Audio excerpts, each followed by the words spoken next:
Hey friends, have you seen this super cool little glue pen? If not, I am here to tell you if this is totally worth it versus the mini glue gun, or is it a bust? Stick around to the end to find out which one I would choose to buy if I could only choose one. Hey friends, okay, so today I am here again at the Hardwood forest. Anyways, I was silly. I'm here to talk about another little glue gun. I don't even know if I want to call it a glue gun. I guess it's still a glue gun, but it's kind of throwing me up to say glue gun because it's a glue gun pen, and I want to say it's like a pen and not a glue gun. I don't know. It's kind of tripping me up. But I am here to review the Surebonder Glue Gun Pen. And it's already on and it's hot, so I'm like holding it and like, first thoughts. It gets warm right here. I picked it up and it's like kind of hot here. I've been using this for a while at home with my felt flower business, and I've been really trying to test it out and figure out the best way to use this. But when I use it, I'm holding it way up here, and I literally just picked it up to grab it to show you guys, and I'm like, oh, it's not hot. Like it's hot. It's like, it feels the same heat temperature if you had a hair straightener and you held the outside of the hair straightener. So that was another thing I wanted to talk about, is that on this glue gun, there's no indicator light that it's on. It is literally, you plug it in and it turns on. I don't love that. I really, really loved their indicator light on their other series of glue guns because it's just nice to know that it's on. It's also one of those like trigger warnings to your brain to either unplug it or know that it's on. I know I'm repeating myself a little bit, but like, it's such a simple concept to have a light here telling you that it's on, that I don't realize how much I kind of rely on it visually to know that it's like ready to go and on and it's hot, and you don't like just pick it up wrong like I did a minute ago. I mean, and I'm still holding it like that. I'm fine. I also have very tough little fingers because I'm used to very much grabbing hot glue on accident or pinching petals with flowers and felt, and it's like, oh, that's still hot. I think that's like first impression right off the bat is like, I really wish it had a light. It's not a deal breaker, but it's one of those things that would be really, really nice. And I think some things, if you're used to using a different type of glue gun without lights, because a lot of the cheaper versions don't have lights, you're probably like, whatever, you just plug it in and you know it's on. But for someone like me, and I know a lot of you out there because you've reached out in the past, that we like to leave our glue guns on all the time and never turn them off. And I think it's nice knowing that it's on versus being like, yeah, I'm 100% not gonna unplug this after every use and forget, and it's just gonna literally be sitting on my table all the time. And I'm never gonna have that kind of like notification to be like, huh, should probably turn that off. I am spoiled by their other versions of the glue gun with the on and off switch. However, it's really kind of nice. It's small. I really like how small it is. I really like how it just kind of fits in your hand really well. This one is the detailed tip, so it does come out with a nice small amount of glue. It has these little side wings, side fins that prevent it from the glue going back up the glue gun so that it doesn't jam and like mess with the inner mechanisms and stuff. They're not very big, they're small, but the glue gun is definitely facing the like, it's going down, so like the glue's gonna go down the right gravity way. It's kind of awkward to get started with it. It's like a normal glue gun, you're just gonna like grab and go, right? It's just like a quick motion, grab and go. This one, you're like, oh, okay. Two-handing it, kind of twisting it, getting the cord out of your way, and then like gluing. I am micromanaging, micro-picking, whatever, micromanaging. We just watched the Lego movie and it's like micromanagers. I'm crazy. Okay, but anyways, I'm like micromanaging, you know, the feel of this glue gun, but it's not that big of a deal. I'm sitting here being like, oh, it's like those Billy Mays commercials where like water spills all over the table and you're just like, oh, I'm such an idiot. And like, that's kind of how I'm doing this right now. Like, oh, that was so annoying. And you're like, it's not that annoying, but it's something that is, in my efficient manner, it is a little bit annoying because it's definitely a one more step to pick it up and grab it, orient it in your hand. When you're gluing, you're gonna glue, put it down, do whatever you're doing, and then you have to go pick it up. So like efficient wise, it is a little bit slower. That's just what it is. I will say it holds really nicely like a pin. So like I'm putting my finger on this little lever here and like you can hold it however is comfortable to you. I mean, the lower you go, keep in mind, like it's just gonna get hotter and hotter and hotter, but it's not hot enough to burn you. It's definitely warm to the touch. So, show you here, you know, we can just, as far as like using the glue gun, it's simply like, whoop. I would argue that I get more control and placement with the glue gun pen than the mini glue gun.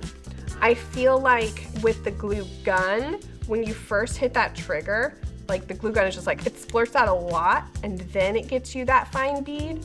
Whereas this one is just a fine bead from the beginning. The caveat to that is that like I'm pushing on this lever and nothing is happening until I get like a 1/4 of an inch push on it. Then it starts going. So I could see how the barrier to entry, you gotta get used to it because you know, you're like, oh, nothing's happening, so I'm gonna push more. And then a lot's gonna come out. So you just kind of have to play with this one a little bit more. And I think it's just kind of like the barrier to entry on any glue gun or any tool or any machine. You gotta figure out its quirks and you gotta get comfortable with it. And then the more you use it, the more your hand just knows exactly what to do and it's just like easy peasy. But if you're going from the glue gun to this, just know that like you need to take a minute to orient yourself and it's gonna take a minute to get the muscle memory of like how to do it. It does kind of splurge out a little bit more than I'd like to, or splurge out. There I go with my words again. It's just kind of like, what's a better word for splurge out? Bubbles.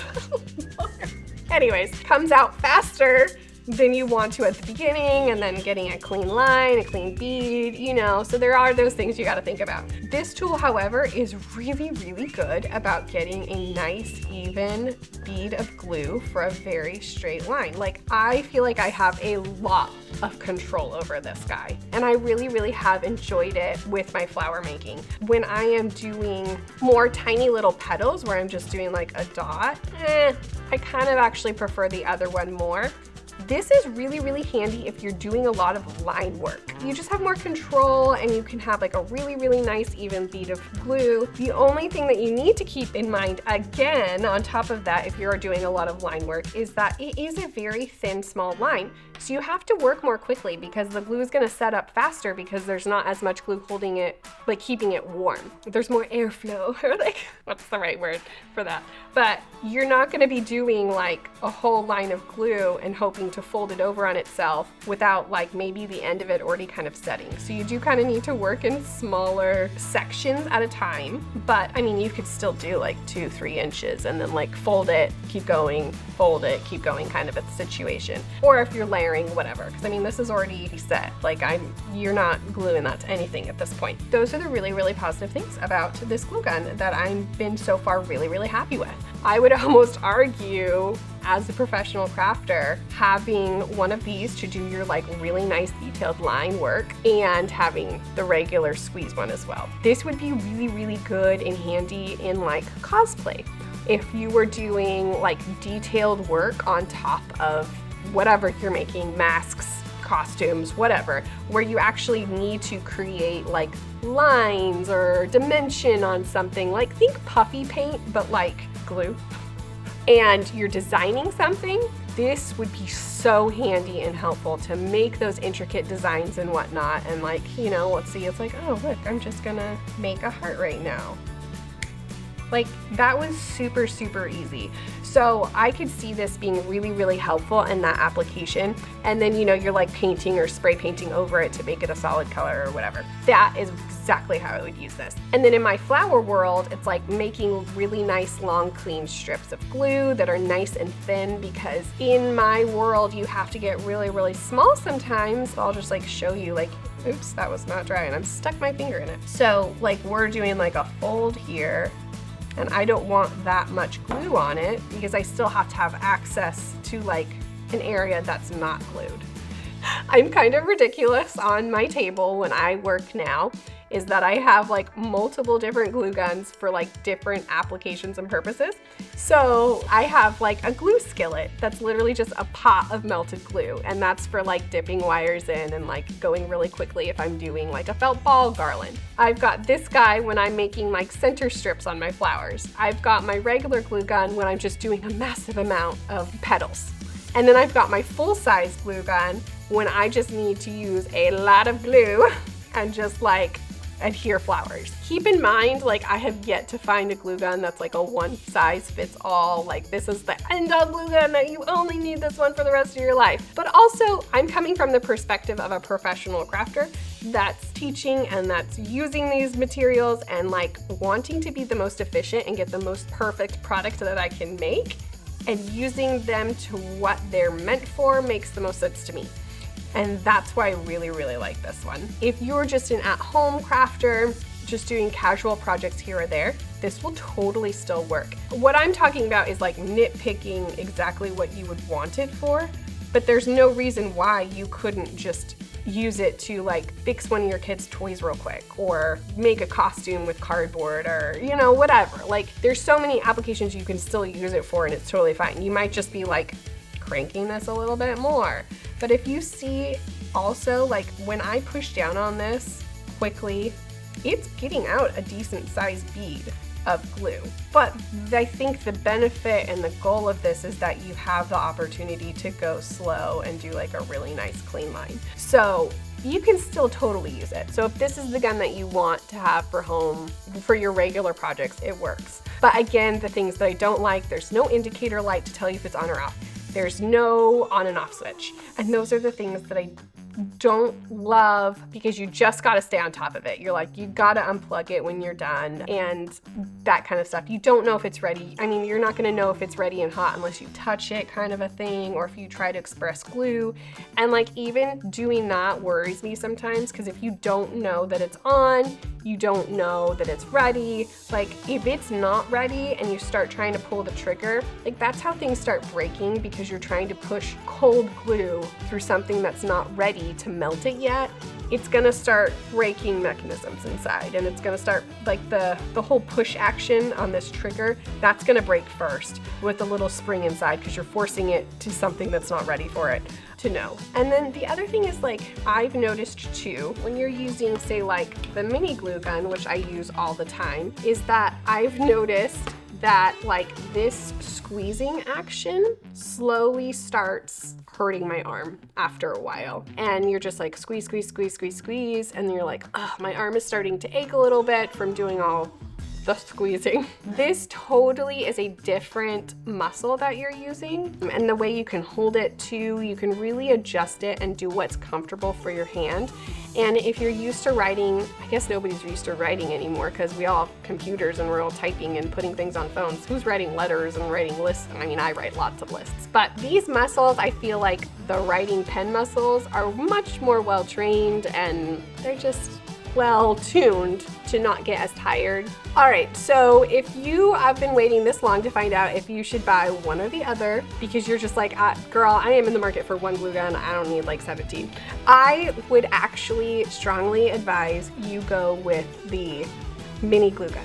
Either the corded cordless version or the just regular corded version. I think this glue gun is really, really great and fantastic, but I think the pros of having an on-off switch and a light and having a kickstand and a place to set it safely, I think outweighs it. If you're gonna be doing more design, really, really fine detail kind of work, then go with the glue pen. But I feel like for your average like crafter, like most people are like, I just need to glue XYZ. Like I don't need perfection every single time. And mind you, you can get a really clean line with these two. There's no like, this one sucks for clean nice beads and this one's the only one that can do it. It just might take a little bit more practice, because on this one, for instance, it's more of a pen action. And I feel like most people are like more trained to like deal with a pen and a marker versus you're just like holding this like different. So you might need a little bit more practice to get as good as you could, like more out the gate with this one. But it's not stopping you from learning that. So in conclusion, if you had to pick today, probably pick this one for your average crafter to go with, because you're gonna have more options, versatility, safety, all of that sort of a thing. But if you want both of them, I got links below to the Surebonder website and you could snag them all.